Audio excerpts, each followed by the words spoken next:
Efesus 6 ayat 10 sampai ayat 12. Efesus 6 ayat 10 sampai ayat 12. Demikian firman Tuhan. Perlengkapan rohani. Akhirnya hendaklah kamu kuat di dalam Tuhan, di dalam kekuatan kuasa-Nya. Kenakanlah seluruh perlengkapan senjata Allah supaya kamu dapat bertahan melawan tipu muslihat iblis. Karena perjuangan kita bukanlah melawan darah dan daging, tetapi melawan pemerintah-pemerintah, melawan penguasa-penguasa, melawan penghulu-penghulu dunia yang gelap ini, melawan roh-roh jahat di udara.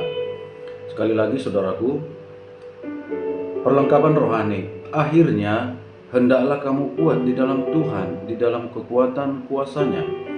Kenakanlah seluruh perlengkapan senjata Allah supaya kamu dapat bertahan melawan tipu muslihat iblis.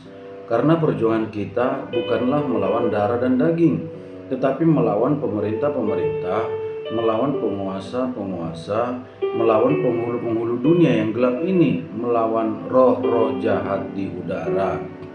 Puji Tuhan, saudaraku, firman Tuhan ini mengajarkan kita bahwa musuh kita bukanlah darah dan daging, bukanlah manusia yang memiliki tubuh, memiliki daging, memiliki darah. Musuh kita adalah roh-roh jahat di udara, setan-setan, iblis, penguasa di udara, penghulu-penghulu dunia yang gelap ini. Bukan pemerintah yang memerintah sebagai raja, presiden, tidak.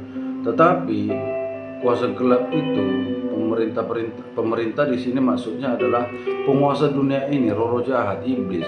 Tetapi mereka mampu mempengaruhi pemerintah yang memerintah kita secara fisik. Jadi pemerintah yang kejam bisa ada dalam suatu daerah, pemerintah yang otoriter bisa ada dalam suatu negara. Tetapi yang menjadi musuh kita adalah bukan pribadinya manusia itu tadi, tetapi di balik itu ada roh-roh yang mempengaruhi dia. Kenapa bisa dipengaruhi? Karena dia tidak hidup dalam kebenaran. Dia bukan orang benar. Dia melakukan kejahatan. Firman Tuhan mengatakan yang menjadi bapamu adalah iblis karena kamu melakukan perbuatan-perbuatan yang dikehendakinya, melakukan perbuatan-perbuatan jahat. Jadi kalau seorang raja tidak takut akan Tuhan, hidup secara pasif, hidup kejam, itu dia bisa dipengaruhi oleh si jahat, sehingga hatinya yang jahat, perbuatan yang jahat itu semakin jahat karena sudah ditambahi lagi kuasa dari iblis tadi. Tapi kalau seseorang itu seorang yang benar, seorang yang memperjuangkan kebenaran dan keadilan, roh jahat tadi tidak bisa mempengaruhi dia, tidak bisa. Dia tidak sanggup mendekatinya, dia tidak sanggup mempengaruhinya karena si orang tersebut dia hidup dalam kebenaran, dia bertahan dalam kebenaran, dia mencari Tuhan, dia mencari perkenanan Tuhan, kehendak Tuhan. Dan itu membuatnya menjadi seteru iblis, karena iblis itu sangat benci dengan Tuhan dan anak-anaknya. Dia membenci kebenaran, dia membenci keadilan, sehingga dia memerangi anak-anak Tuhan. Namun dia harus tetap berhati-hati, sebab anak-anak Tuhan yang setia, yang benar itu memiliki kuasa yang bisa mengalahkannya, kuasa yang bisa menaklukkannya.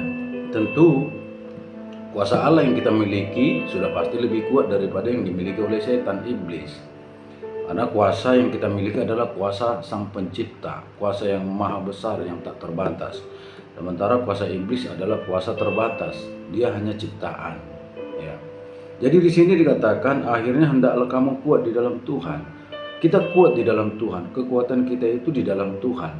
Kekuatan kita itu bukan dengan kekuatan fisik kita, bukan dengan kekayaan kita, bukan dengan ketenaran nama baik kita, bukan. Kekuatan kita bukan kepintaran, kecerdasan kita, bukan. Tetapi kekuatan kita adalah kekuatan di dalam Tuhan, di dalam kepatuhan kepada Tuhan, ketaatan, kesetiaan kepada Tuhan, sehingga Tuhan menjadi mitra kita, menjadi sahabat kita, menjadi Allah kita yang menjaga, melindungi kita dengan kuasa yang tidak terbatas. Bahkan kuasa Allah itu menyertai kita. Bahkan kita boleh menggunakan kuasa itu ketika Tuhan berkehendak dalam pimpinan Tuhan. Sebab firman Allah mengatakan ketika Roh Kudus datang kepada kita, maka kuasa itu diberikan kepada kita.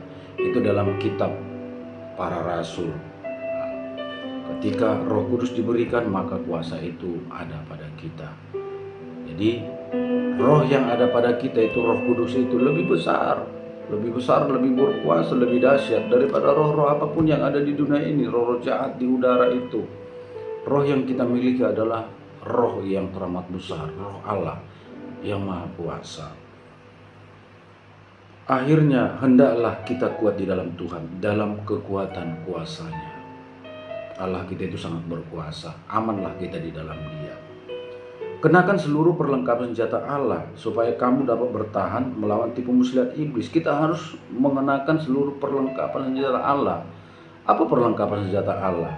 Perlengkapan senjata Allah itu di dalam ayat 14 dikatakan, jadi berdirilah tegak, berikat pinggangkan kebenaran. Kita hidup benar. Yang menjadi keteguhan kita itu, kita kokoh, kita bersiap.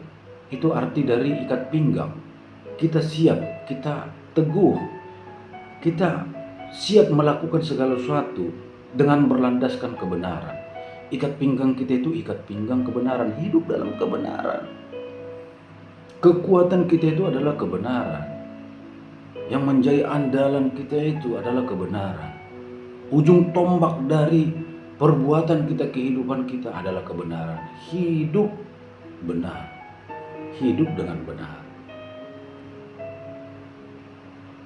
Kemudian dikatakan di sana, berbaju jirahkan keadilan. Satu paket itu.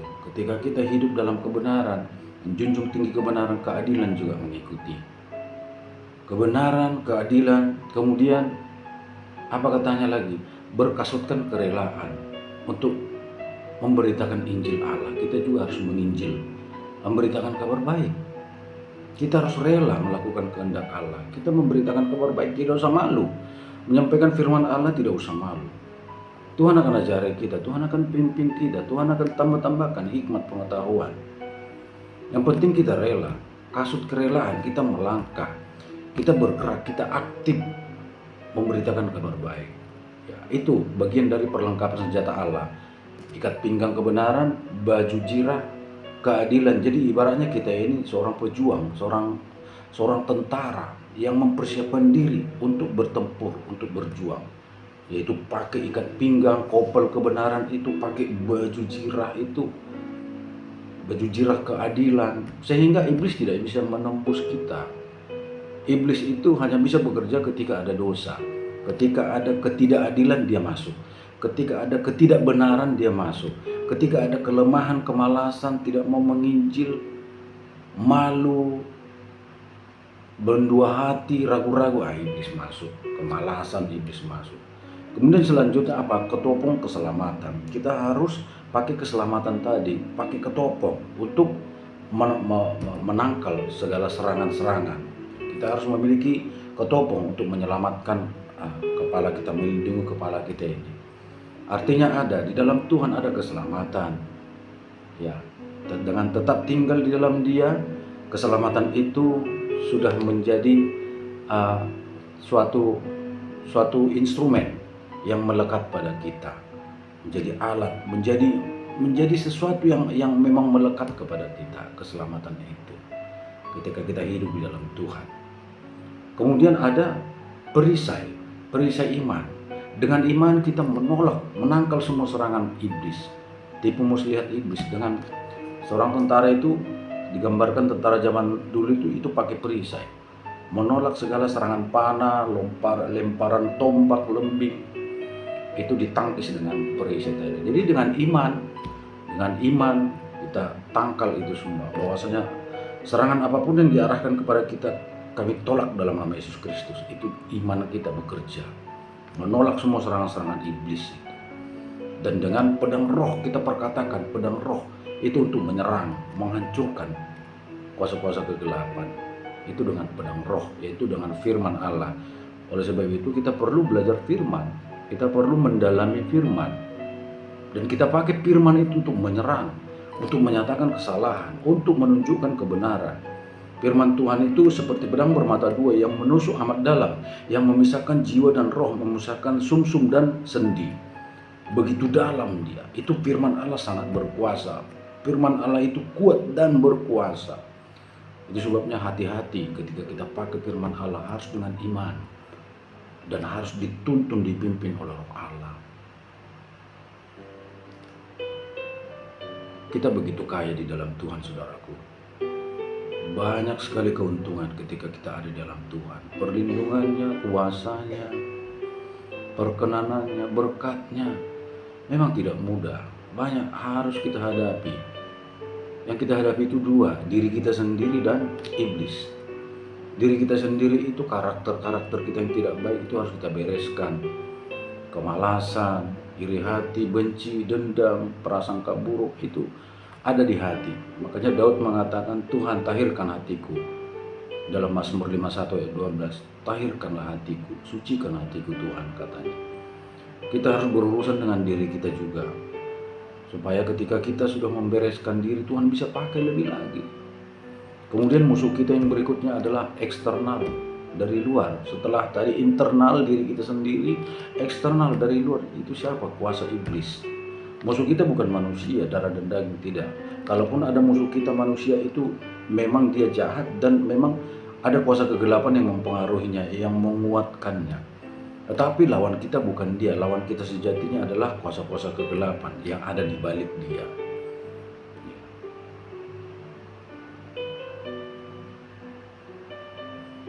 Karena perjuangan kita bukanlah melawan darah dan daging, tetapi melawan pemerintah-pemerintah, melawan penguasa, melawan penghulu-penghulu dunia yang gelap ini, melawan roh-roh jahat di udara. Sadarilah saudaraku, musuh kita adalah roh-roh jahat. Kita harus berdiri di atas kebenaran. Kita harus berdiri bersama dengan Tuhan dengan tegak.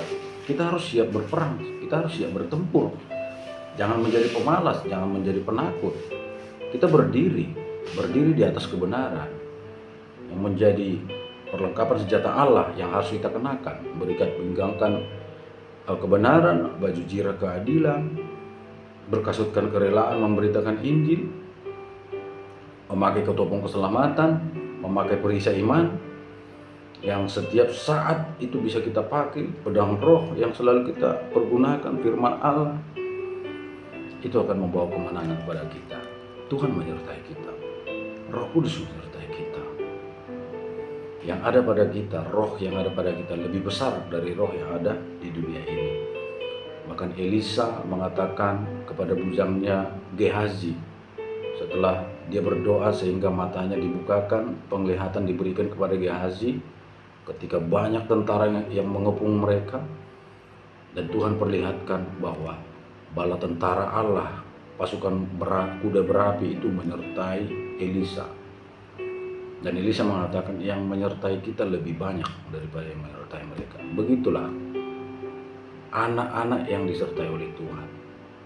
Anak-anak yang berkenan kepada Tuhan dilindungi oleh Tuhan.